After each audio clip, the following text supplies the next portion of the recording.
Good morning students. நாம் இந்த வகுப்பில் என்ன பார்க்க போகிறோன்னா 7th ஸ்டாண்டர்டு தமிழ் தான் பார்த்துட்ருக்கோம்.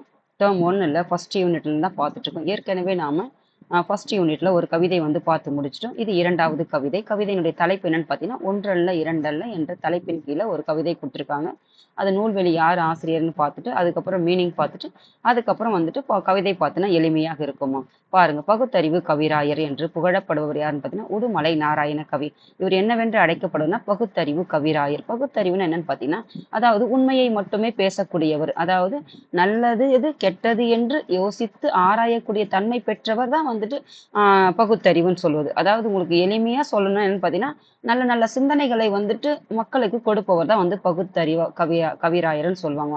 எப்படி வந்துட்டு நம்ம பாரதிதாசனை வந்து சொல்லியிருப்பாங்க ஒரு பகுத்தறிவு கவிஞர்னு சொல்லிட்டு. எப்படி வந்துட்டு அவர் வந்து சமூகத்தில் இருந்த தவறுகளை எல்லாம் எதிர்த்து வந்து அவருடைய தன்னுடைய நூல்களில் வந்து கவிதைகள் வந்து எழுதினாரோ அதே மாதிரிதான் இவர் வந்துட்டு நல்ல கருத்துக்களை வந்து நல்ல சிந்தனைகளை வந்து மக்களுக்கு கொடுத்ததுனால பகுத்தறிவு கவிராயர் என்று அழைக்கப்படுவார். இவர் தமிழ் திரைப்பட பாடலாசிரியர். தமிழ் சினிமாஸ்ல எல்லாம் பாடல் இருக்குது இல்லையா, அதற்கு வந்துட்டு பாடல் ஆசிரியராக இருந்திருக்காரு. நாடகங்கள்லாம் சினிமா வர்றதுக்கு முன்னாடி பார்த்தீங்கன்னா நாடக கொட்டைகள்லாம் இருந்தீங்க பார்த்தீங்கன்னா இப்போ கூட பார்த்தீங்கன்னா கிராமப்புறங்கள்லாம் ஒரு விசேஷமான நாடகங்கள், அதே மாதிரி நல்ல ஒரு மாதிரி என்ன சொல்றது ஒரு ஈமச்சடங்குகள்லாம் பார்த்தீங்கன்னா நாடகங்கள், ஹரிச்சந்திர நாடகம் இந்த மாதிரிலாம் நாடகங்கள்லாம் ஏற்றுவாங்க. இன்னும் வரைக்கும் நீங்கள் கிராமப்புறங்கள்ல பார்க்கலாம். அந்த மாதிரி இப்போ வர சீரியல்லாம் கிடையாது, டிவியில் வர்றது கிடையாது. ஆனால் வந்துட்டு இதெல்லாம் நாடக இடத்துல நீங்கள் இப்போ பார்த்தீங்கன்னா இந்த மக்கள் சேனல்னு ஒரு சேனல் டிவியில் அதில் வேணால் போடுவாங்க. இந்த நாடகங்கள் பற்றி போடுவாங்க, எல்லா நாடகங்களும் போடுவாங்க. அந்த தெருக்கூத்து மாதிரி. அதுதான் நாடக எழுத்தாளராகவும் புகழ்பெற்றவர். அப்போ நாடகங்கள் வந்து எழுதக்கூடியவர் எழுத்தாளராக இருந்திருக்காரு, திரைப்பட பாடல் ஆசிரியராக இருந்திருப்பாரு. தமது பாடல்கள் மூலம் பகுத்தறிவு கருத்துக்களை வந்து பரப்பியத உண்மை தன்மை உள்ள நல்ல சிந்தனைகளை வந்துட்டு மக்களிடத்தில் பரப்பியதுனாலதான் இவர் வந்துட்டு பகுத்தறிவு கவிராயர் என்று அழைக்கப்படுகிறார். அதாவது எந்த ஒரு விஷயமாக இருந்தாலும் அதை சிந்தித்து யோசித்து உண்மையை மட்டும் சொல்லக்கூடிய ஒரு கவிஞர் தான் வந்துட்டு பகுத்தறிவு கவிர். அதுதான் வந்துட்டு இவரை வந்து பகுத்தறிவு கவிராயர்னு சொல்றாங்க. அதுக்கப்புறம் பார்த்தீங்கன்னா நாட்டுப்புற இசையின் எளிமையை கையாண்டு கவிதைகளை எழுது. நம்ம படிக்கலாம் மியூசிக் வந்து நிறைய டைப்ஸ் ஆஃப் மியூசிக் வந்து இருக்குது. அதை இசை வந்து நிறைய இருக்குது. கர்நாடிக் இசை, அதுக்கப்புறம் பார்த்தீங்கன்னா இந்துஸ்தானி, இந்த மாதிரி நிறைய இருக்குது இல்லையா. அந்த மாதிரி பார்த்தீங்கன்னா இசைகள்ல வந்து நாட்டுப்புற இசைன்னு சொல்லுவாங்க இல்லையா, கிராமப்புற பாடல்களுக்கு ஏற்ற வகையில இசை இருக்கு இல்லையா, அந்த இசையினுடைய எளிமையை கையாண்டு தன்னுடைய கவிதைகள்லாம் எழுதியிருக்காரு. எளிமையான மக்களுக்கு புரியக்கூடிய வகையில அந்த இசை அமையிருக்கு அப்படின்றத தெரிஞ்சுக்கோங்க. இவரது பாடல் ஒன்று இங்கு தரப்படும். அதுதான் வந்து என்னன்னு பார்த்தீங்கன்னா ஒன்றல்ல இரண்டல்ல அப்படின்ற தலைப்பின் கீழே பாருங்க. இந்த தலைப்பின் கீழே நம்ம பார்க்கறதுக்கு முன்னாடி நுழையும் முன்ன என்ன இருக்குதுன்னு பார்த்துட்டு அதுக்கப்புறம் பார்ப்போமா.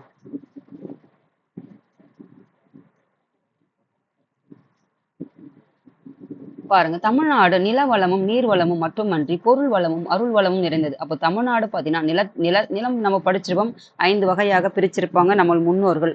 குறிஞ்சி முல்லை மருதம் குறிஞ்சி முல்லை மருதம் நெய்தல் பாலை என்று பிரிச்சிருப்பாங்க. அந்த நிலத்தின் தன்மைக்கு ஏற்றுவார் தான் நீர் வளமும் இருக்கும். அது மட்டும் கிடையாது, நிலமும் நீரும் இருக்குது. அந்த நாட்டுல பொருள் வளமும் செறிப்புற்று இல்லையா. அப்ப பொருள் வளமும் நீர் வளமும் நிலம் வந்து மக்கள் வந்து நல்ல செல்வாக்கும் சீரும் சிறப்புமாக இருந்தா அருள் வளமும் இருக்கும் இல்லையா, அந்த கொடைத்தன்மையும் இருக்கும், ஈகை குணமும் இருக்கு இல்லையா, இரக்கமும் இருக்கு. அருள்னா என்னதுமா இரக்கம் தானே சொல்லுவாங்க. அப்போ இத்தனை வல்லமையும் நிறைந்ததுதான் எதுன்னு பாத்தீங்கன்னா தமிழ்நாடுன்னு சொல்றாங்க. அதே போல தமிழ் மொழி இலக்கிய வளமும் இலக்கண வளமும் நிறைந்தது. எப்படி வந்து தமிழ்நாடு பாத்தீங்கன்னா நிலவளம் நீர்வளம் பொருள் வளம் அருள் வளம் எல்லாம் நிறைந்து இருக்கிற தமிழ்நாடும் அதே தமிழ்நாட்டுல இருக்கிற தமிழ் மொழி எப்படின்னு பாத்தீங்கன்னா இலக்கிய வளமும் இலக்கண வளமும் நிறைந்திருக்குது. இலக்கியம்னா என்னது பார்த்தோம், 8 தொகை 10 பாட்டு போன்ற நூல்கள்லாம் இலக்கியங்கள், சங்ககால இலக்கியங்கள். அதே மாதிரி பாத்தீங்கன்னா இலக்கியத்திற்கான இலக்கணங்கள் வகுக்கப்பட்டிருக்கு இல்லையா. ஒரு வரைமுறைக்கு உட்பட்டுதான் இப்படிதான் எழுதணும், இப்படிதான் வரைமுறைன்னு ஒரு ஸ்ட்ரக்சர் கொண்டு வந்திருப்பாங்களே, அதுதான் வந்து இலக்கணமா. அதாவது நமக்கு எப்படி வந்து நமக்கு வாழ்க்கைக்கு பின்பற்றது ரூல்ஸ் அண்ட் ரெகுலேஷன்ஸ் இருக்குதோ அதே மாதிரி தான் எழுதுறதுக்கும் ஒரு இலக்கண அமைப்பு முறை வந்து கொடுத்துருப்பாங்க. அந்த மாதிரி நிறைந்தது தான் தமிழ் மொழி. அப்போ தமிழ் மொழி பார்த்தீங்கன்னா அப்போ தமிழ் மொழி ஆயிடுச்சு, தமிழ் நாடு ஆயிடுச்சு. அப்போ தமிழ்நாட்டில் இருக்கிற மக்களும் மன்னர்களும் எப்படி இருப்பாங்கன்னு பார்த்தீங்கன்னா மன்னர்களும் வள்ளல்களும் கொடைத்திறன் மிக்கவர்களாக, ஏன்னா செல்வம் சிறப்பு மிக்க நாடாக இருக்குது, நல்ல நல்ல கருத்துக்கள் நிறைந்த இலக்கியங்கள் இருக்குது. அதன் வழியில மக்கள் இருந்தாங்கன்னா மன்னர்கள் இருந்தாங்கன்னா எப்படி இருப்பாங்க, கொடைத்திறத்தோடு தான் மன்னர்கள் விளங்கி இருப்பாங்க. அதுதான் இங்க சொல்லுது. அப்போ தமிழ்நாடு எப்படி இருந்தது, தமிழ் மொழி எப்படி இருந்தது, தமிழ் மன்னர்கள் எப்படி இருந்தாங்க, கொடைத்திறத்துல இதை பத்தி தான் இந்த பாடல் வந்துட்டு அவர் வந்து சொல்லியிருக்கிறாரு தன்னுடைய கவிதையில. பாருங்க பாடலின் பொருள். சொல்லும் பொருளும் பார்த்தீங்கன்னா ஒப்புமைனா இணை. ஒப்புமைனா என்னதுன்னா இணை. இணையானதுன்னு சொல்றோம்ல, ஒன்றுக்கு ஒன்று இணையானது. ஆனா ஒப்புமை இல்லாததுன்னா இணை இல்லாதது. அப்போ ஒப்புமைனா இணையானது. அப்போ அற்புதம்னா விழப்பு, விந்தை, வியப்புன்னு சொல்லுவாங்க இல்லையா, ஆச்சரியப்படக்கூடிய, அதிசயிக்கக்கூடிய வகைகளுக்கு தான் இந்த அற்புதம் சொல்லுவாங்க. அதாவது ஒரு சாதாரணமா நடக்குதுன்னா அது சாதாரண விஷயம். ஆனா ஒரு நடக்கக்கூடாத ஒரு விஷயம் வந்து அதாவது ஒரு ஆச்சரியத்திற்கு உண்டான விஷயம் தான் என்னன்னு சொல்லணும்னா அற்புதமானது, விழைப்பை ஏற்படுத்தக்கூடிய ஒரு விஷயம்னு சொல்லுவாங்க, ஒரு சம்பவம், ஒரு நிகழ்ச்சின்னு சொல்லுவாங்க. முகில்னா என்னன்னு பார்த்தீங்கன்னா மேகம். மேகம்னு என்னது, அதாவது கருமேகம் சொல்லுவாங்க இல்லையா, வான முகில்கள், அதுதான் வந்து மேகம். உபகாரின்னா என்னன்னு பார்த்தீங்கன்னா வள்ளல் தன்மை. உபகாரின்னா வள்ளல் தன்மைகள் கொண்டவங்க தான் உபகாரின்னு சொல்லுவாங்க. இவர் யார் பாருங்க, இந்த புலவர் பேர் தான் குமண வள்ளல். இந்த வள்ளல் யாரு, இந்த புலவர் யாருன்னு பாருங்கம்மா. பாருங்க பாடலின் பொருள். தமிழ்நாட்டின், அதாவது தமிழ்நாட்டினுடைய பெருமையும், அதுக்கப்புறம் இரண்டாவது என்ன பார்த்தீங்கன்னா தமிழ் இலக்கியனுடைய பெருமையும், அதுக்கப்புறம் வந்து கொடைத்தன்மையுடைய பெருமையும் தான் இந்த பாடத்துல வந்து கொடுத்திருப்பாங்க பாருங்க. தமிழ்நாட்டின் பெருமையை கூறினால் அவை ஒன்றல்ல இரண்டல்ல பலவாக. ஒன்னா சொல்லுவாங்க இல்லையா, ஒன்னா ரெண்டா இந்த இருக்கிற பெருமைகளை சொல்றதுக்கு. அப்படிப்பட்ட செல்வ செழிப்பு மிக்க நாடாக தமிழ்நாடு இருக்குது. ஒன்னு ரெண்டு பெருமைகள்ல இதை சொல்றதுக்கு அப்படி அவ்வளவு பெருமைகள் இருக்குது. இதை நான் எப்படி சொல்வேன்னு சொல்லுவாங்க இல்லையா, அந்த மாதிரி பெருமைகள் கொட்டி கொடுக்கக்கூடிய நாடாக தமிழ்நாடு இருக்குது. அது ஒண்ணு இல்ல ரெண்டு இல்ல, அப்ப பல இருக்குது. நான் எதை சொல்ல அப்படின்ற மாதிரி இதை சொல்ல ஆரம்பிக்கிறாரு. அவை வேறு எவற்றோடும் இணை சொல்ல முடியாத விந்தைகளாம். அந்த அளவுக்கு விந்தைன்னு என்னது, ஆச்சரியப்படக்கூடிய, அற்புதங்கள் நிகழ்த்தக்கூடிய அளவுக்கு வந்துட்டு அவ்வளோ விஷயங்கள் இருக்குது.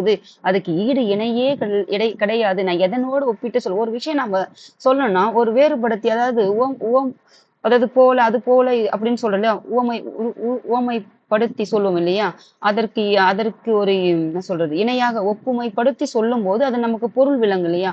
ஆனா தமிழ்நாட்டை பார்த்தீங்கன்னா ஈடு இணையே கிடையாது. ஏன்னா அதற்கு எதிர்கூட என்ன செய்ய முடியாது, இணை கம்பேரிங்கே வச்சு சொல்ல முடியாத அளவுக்கு முடியாத விந்தைகள் எல்லாம் இந்த தமிழ்நாட்டுல இருக்குது அப்படின்னு சொல்றாரு. அப்போ ஈடு இணையே இல்லை சொல்றதுக்கு அப்படின்னு சொல்றாரு.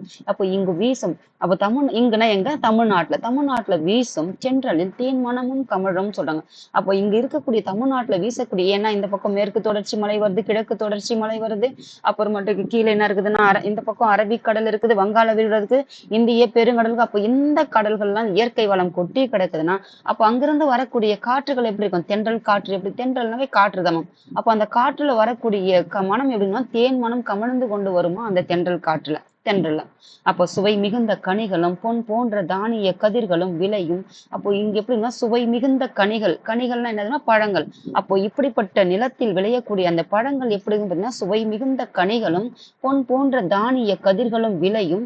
தமிழ்நாட்டின் நஞ்சை நில வளம் ஒன்றல்ல இரண்டல்ல அப்படின்ற, ஒன்றல்ல ஒன்றிரண்டல்ல பலவாகும்ன்றாங்க. அப்போ ஒன்றல்ல ரெண்டல்ல அது பல, எதை சொல்ல அப்படின்ற மாதிரி இந்த கவிதையை வந்து அவர் கொடுத்திருக்காருமா. அந்த அளவுக்கு தமிழ்நாட்டையும் தமிழ் மொழியையும் தமிழ்நாட்டில் இருக்கிற அந்த கொடைத்தன்மையையும் அவர் வந்து அந்த கவிதைகளை வந்துட்டு புகழ்ந்து எழுதியிருக்காரு பாருங்க. சுவை மிகுந்த கனிகள் வந்து இருக்குது. அப்ப நிறைய என்னென்ன கனி நம்ம சொல்லுவோம், முக்கனி, மா பலா வாழைன்னு சொல்லுவோம், முக்கனிகள் சொல்றோம். அதே மாதிரி அந்நற்ற கனிகளும் அது போன்ற பார்த்தீங்கன்னா பொன் போன்ற தானிய கதிர்களும் விளையும். நீங்க ஒண்ணு பாருங்கம்மா, அதாவது நல்ல அந்த கதிர் இருக்குது இல்லையா, நெல் கதிர்கள் வந்து நல்ல அறுவடைக்கு தயாரா இருக்கும்போது பாத்தீங்கன்னா அதனுடைய அந்த நெல் குலைகள்லாம் வந்து சாய்ந்து இருக்கும் போது நல்ல வயல்வெளிகளை நீங்க பாருங்க, அது எப்படின்னா பழுப்பு மஞ்சள் நிறத்துல இருக்கும். அப்போ மாலை நேரத்துல நீங்க போயிட்டு சூரியன் வந்துட்டு மறையக்கூடிய நேரத்துல நீங்க அந்த வயல்வெளிக்கு போய் பாருங்க, அது அந்த சாஞ்சிருக்கிற விதமும் அந்த பயிர் வந்துட்டு அறுவடைக்கு காத்திருக்கிற அந்த காலமும் பாத்தீங்கன்னா அந்த சூரியனுடைய, அதாவது சன்செட் ஆகும்போது சூரியன் மறையக்கூடிய நேரத்திலையும் பாத்தீங்கன்னா அது எப்படின்னா பொன் போன்றது, அப்படியே ஒரு என்ன சொல்றது, ஜொலிக்கிற தங்கத்தை போல மின்னக்கூடிய அளவுக்கு தான் அந்த தானிய கதிர்கள் வந்து இருக்கும். நீங்க போயிட்டு கூட இப்ப கூட கிராமப்புறங்கள்ல மாணவர்கள் பாக்குறீங்கன்னா போய் பாருங்க, அப்போ தெரியும். அப்ப பொன் போன்ற தானிய, ஏன்னா அந்த அளவுக்கு அது உண்மைத்தன்மை அவ்வளவு ரசிச்சு எழுதியிருக்காரு. பொன் போன்ற தானிய கதிர்களும் விளையக்கூடிய நஞ்சை நிலமாக எது இருக்குதுன்னு பாத்தீங்கன்னா தமிழ்நாடு இருக்குது. அதை அந்த ஒன்றல்ல இரண்டல்ல சொல்ல, நில வகைகள் அத்தனை இருக்குது இல்லையா, அதை தான் அவங்க சொல்றாரு. அதுக்கப்புறம் பாருங்க, பகைவரை வென்றதை பாடுவது பரணி இலக்கியம். இலக்கியங்களை பத்தி சொல்றாங்க. இப்போ தமிழ்நாட்டுல இருக்கிற நூல்களை பத்தி சொல்றாங்க. பகைவர் என்ன வெற்றி கொண்டதை பாடக்கூடிய நூல் எதுன்னு பாத்தீங்கன்னா பரணி. பரணினா எது, கலிங்கத்து பரணி. இலக்கியம்னா என்னன்னு படிச்சோம், 8 தொகை 10 பாட்டு சிற்றிலக்கியங்கள், அதுக்கப்புறம் இதெல்லாம் இருக்குது இல்லையா, இதுதான் வந்து இலக்கியம். அதே மாதிரி பாத்தீங்கன்னா ஐம்பெரும் காப்பியங்கள், ஐஞ்சிறு காப்பியங்கள், அதுக்கப்புறம் இது சிற்றிலக்கிய நூல்கள், இது எல்லாம் பாத்தீங்கன்னா இலக்கிய நூல்கள். அது எது, இலக்கண நூல்கள்னு அதையும் பாருங்கம்மா. அப்போ இலக்கிய நூல்கள் வந்து பாத்தீங்கன்னா பகைவரை வென்றக்கூடியது, வெற்றி பெற்றதை பாடக்கூடியது எதுன்னு பாத்தீங்கன்னா பரணி இலக்கியம். அதுதான் வந்து கலிங்கத்து பரணி. அதோடு இசைப்பாடல் எதுன்னு பாத்தீங்கன்னா பரிபாடல். நம்ம படிச்சோம் 8 தொகை நூல்கள் இசைப்பாடல் ஆகிய பரிபாடல் ஒன்றுன்னு படித்தோம். அப்போ அந்த இசைப்பாடலான பரிபாடலும் கலம்பகம்னு சிற்றிலக்கியங்களில் ஒன்றுதான் கலம்பக நூல்களும். 8 தொகை 10 பாட்டு வந்து சங்ககால நூல்கள். அந்த நூல்களையும் சொல்றார் இலக்கியத்திற்கான சான்றுகளாக வைக்கிறார். அதாவது தமிழ் இலக்கியத்திற்கான சான்றுகள். வான்புகழ் கொண்ட திருக்குறளும், அதாவது வான்புகழ் கொண்டு என்று புகழப்படக்கூடிய நூல் எதுன்னு பாத்தீங்கன்னா திருக்குறள். என்னன்னு பாத்தீங்கன்னா உலகத்தார் அனைவருக்கும் எதுவும் பொதுவான நூலாக எது கருதப்படுதுன்னா, எப்படி வந்துட்டு நம்முடைய மதம் சார்ந்த நூல்கள் வந்துட்டு ஏதாவது குரான், பைபிள், பகவத்கீதை இந்த மாதிரி வந்துட்டு அதே மாதிரிதான் வந்து உலகத்திற்கான ஒரு பொதுமறை நூலாக வந்து திருக்குறள் விளங்குகிறதுன்னு சொல்றாங்க. அதுதான் வந்துட்டு வான்புகழ் கொண்ட திருக்குறளும் அகம் புறம் என்று ஆகியவற்றை மெய்ப்பொருளாக கொண்டு பாடப்பட்ட சங்க இலக்கியங்களும் என தமிழின் இலக்கிய வளங்களாக ஒன்றல்ல இரண்டல்ல பலவாகுன்றான். அப்ப எத்தனை இருக்குது தமிழ் நூல்கள்ல பாத்தீங்கன்னா இலக்கிய வளங்கள் பாத்தீங்கன்னா மெய்ப்பொருள உண்மைத்தன்மை கொண்ட நூல்களாக விளங்கக்கூடிய இத்தனை அரிய நூல்கள் வந்து சங்க இலக்கியங்கள் தான். இது அத்தனையும் இது ஒன்றல்ல இரண்டல்ல. தமிழ்நாட்டுல இந்த இலக்கிய நூல்கள் பத்தி பெருமையா சொல்றாரு. அப்போ அந்த தமிழ்நாட்டினுடைய இயற்கையுடைய அந்த இயற்கை அமைப்பு, இயற்கைன்னா அந்த வளங்களை சொல்லிட்டாரு. இங்க வந்துட்டு இலக்கிய நூல்களை வந்து சொல்லியிருக்காரு. அதுக்கப்புறம் பாத்தீங்கன்னா முல்லைக்கு தேர்தந்து மழை மேகத்தை விட புகழ்பெற்றான் வள்ளல் வேல்பாரி. அதாவது மழை மேகம் வந்துட்டு ஏதாவது பயனை கருதி, யாருக்காவது ஒரு பயனை கருதி மழை கொடுக்குதா, ஏதாவது கைமாறு கருதி இல்ல, அது பணியை வந்துட்டு செய்யுது. அதாவது மழை வந்துட்டு மழையால இந்த உலகமே இயங்குதுன்னா யாருக்கிட்டையாவது அது பயன் எதிர்பார்க்குதா இல்ல, தன் பயனேதும் கருணாமல் தான் மழை பொழிகிறது. அதை விட புகைப்பெற்றது யாருன்னு பாத்தீங்கன்னா அந்த முல்லை கொடி வந்துட்டு படர்ந்திருப்பதற்கு எதுவுமே இல்லைன்றதுனால தன் தேரையே என்ன செஞ்சிருப்பான்னா முல்லை கொடி படர்வதற்காக விட்டு சென்றவன் யாருன்னு பாத்தீங்கன்னா வள்ளல் வேல்பாரி. அப்போ அவன் வந்துட்டு யாரை விட இந்த மழை மேகத்தை விட புகை பெற்றான்னு சொல்றாங்க. பாருங்க, மழை மேகம் வந்து எதற்கும் ஈடு இணையே கிடையாது. எந்த ஒரு பிரதிபலனும் எதிர்பாராமல் தன்னுடைய மழைப்பொழிவை மக்களுக்கு, இந்த உலகத்திற்கு இருக்கிற அனைத்து ஜீவராசிகளுக்கு வழங்குது. ஆனால் வள்ளல் வேல்பாரியை அதை விட புகழ் பெற்றான்னு சொல்றாங்க அந்த கொடைத்தன்மையால. புலவரின் சொல்லுக்காக தன் தலையையே தர துணிந்தான் குமண வள்ளல். அப்ப புலவர் இருக்காரு இல்லையா, அதாவது குமணன் வள்ளல் கிட்ட புலவர் பாடுறதுக்கு வந்திருப்பாரு. அவருடைய ஒரு சொல்லுக்காக தன் தலையையே, தன்னுடைய உயிரையே அது தலை எதாவது சொல்லுவாங்க, தலை இங்க இருக்கு பாருங்க, அந்த காட்சி பாருங்க, இதுதான் அது. அந்த செயலையே என்ன சொன்ன, தன்னுடைய தலையையே தர துணிந்தான் யாருன்னு பாத்தீங்கன்னா குமண வள்ளல். இவர்கள் போல் புகழ்பெற்று வாழ்ந்த வள்ளல்களின் வரலாறு ஒன்றல்ல இரண்டல்ல. அப்ப வள்ளலுடைய பெருமையையும், அதுக்கப்புறம் இலக்கியங்களின் பெருமையையும், அதுக்கப்புறம் நாட்டினுடைய அதாவது நாட்டினுடைய வளத்தை பத்தியும் தன்னுடைய கவிதைகள்ல வந்து அவர் வந்து சொல்லியிருக்கிறாரு. அந்த அளவுக்கு அதுதான் வந்துட்டு என்ன சொல்றது, உண்மை தன்மையும் மக்களுக்கு வந்து சிந்தித்து ஒரு செயல், அதாவது பகுத்தறிவு கூடிய ஒரு, நம்ம சொல்லுவோம் இல்லையா பகுத்தறிவு, யார பெரியார கூட சொல்லுவோம் பகுத்தறிவு சிந்தனையாளர் சொல்லிட்டு. ஏன்னா வந்து இப்ப நடக்கிறது, நம்ம அவர் வாழ்ந்த காலம் பாத்தீங்கன்னா ஒரு 60-70 ஆண்டுகளுக்கு முன்னாடியே பின்னாடி நடக்கிறத முன்னாடியே முன்கூட்டியே கணிச்சு சொல்லிட்டு போறாரு. அதாவது வந்து முற்போக்கு சிந்தனையாளர்கள், அதாவது எது எதற்கு எப்படி ஏன் எதற்கு என்ற கேள்வி அறிவுபூர்வமாக சிந்தித்து அந்த வழியில் நடந்தவர்கள் அதை தான் வந்து மக்களுக்கு அவங்க எல்லாம் சொல்லியிருப்பாங்க. அதை தான் வந்து இவர் வந்துட்டு பகுத்தறிவு கவிராயர்னு தெரிஞ்சுக்கோங்க. பாருங்க, ஒன்றல்ல இரண்டல்ல தம்பி சொல்ல, ஒன்றா இரண்டா சொல்ல தம்பி, அப்படி கிடக்குது இந்த ஒப்புமை இல்லாத நாட்டில். அற்புதங்கள் பல இருக்குது தமிழ்நாட்டுல. நான் எதை சொல்லன்னு சொல்லுவாங்க, அதுதான் ஒன்றல்ல இரண்டல்ல தம்பி சொல்ல, ஒப்புமை இல்லாத நாட்டில் ஒப்புமை இல்லாத அற்புதம் தமிழ்நாட்டில். இதற்கு ஈடு இணையே கிடையாது. அந்த அத்தனை அற்புதங்கள் விந்தை கொட்டி கிடக்கக்கூடிய நாடாக எது இருக்குதுன்னா தமிழ்நாடு இருக்குது. எதை நான் சொல்ல அப்படின்னு சொல்ல, பல இருக்குது, அதுல எதை சொல்ல அப்படின்ற மாதிரி சொல்றாரு. ஒன்றல்ல இரண்டல்ல தம்பின்னு சொல்லிட்டு இது ஒரு என்ன சொல்லுவோம்னா ஒரு ரைமிங்காக, அந்த ஒரு ஓசைக்காக கொடுக்கப்பட்டது. திரும்ப திரும்ப நம்ம எப்படி சினிமா பாடல் பாடுமோ அந்த மரிகளை மீண்டும் வரும் இல்லையா, அந்த மாதிரி ஒரு ஓசைக்காக கொடுக்கப்பட்டது நம்ம இந்த மீண்டும் இந்த அடிகள். அப்போ தென்றல் தரும் இனிய தேன்மனமும் கமழும் செங்கனியும் பொன் கதிரும் தந்துதவும் நஞ்சை வளம். அப்போ தென்றல் தரும் இனிய தேன்மனமும் கமழும், அந்த காற்றுல என்ன இருக்குதுன்னா இனிய தேன்மனம் கமழக்கூடிய காற்றுகளை அந்த சுமந்து வரும். அந்த தேன் அந்த காற்றுல தேன் மணமும் வந்து சுமந்து கொண்டு வரும் காற்று. அதாவது இங்க இருக்கிற விளையக்கூடிய நஞ்சை நிலத்துல விளையக்கூடியதுன்னு பாத்தீங்கன்னா செங்கனினா பாத்தீங்கன்னா சுவை போன்று இருக்கக்கூடிய கனிகளையும் பழங்களையும் பொன் கதிர்களையும் தந்துதவும் நஞ்சை வளம்.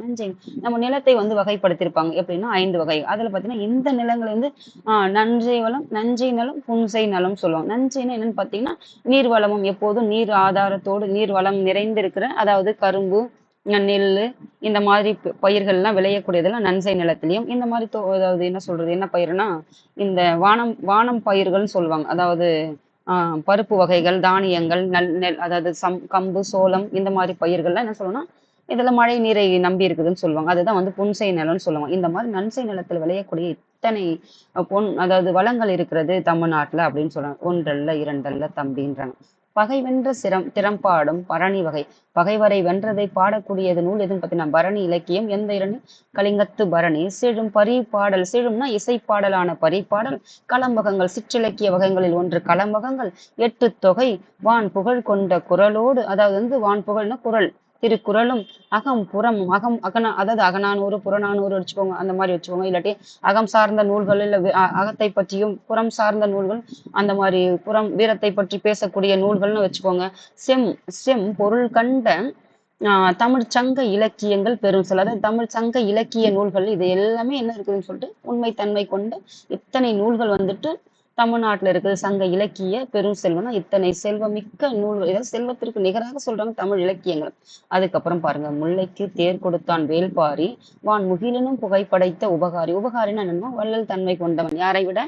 மழை மேகத்தை விட இந்த முல்லைக்கு வந்து தேர் கொடுத்ததுனால் வந்துட்டு பாரி வள்ளல் வந்துட்டு உபகாரி ஆகிட்டான், அதாவது கொடைத்தன்மை மிக்கவன் ஆகிட்டான். யாரை விட?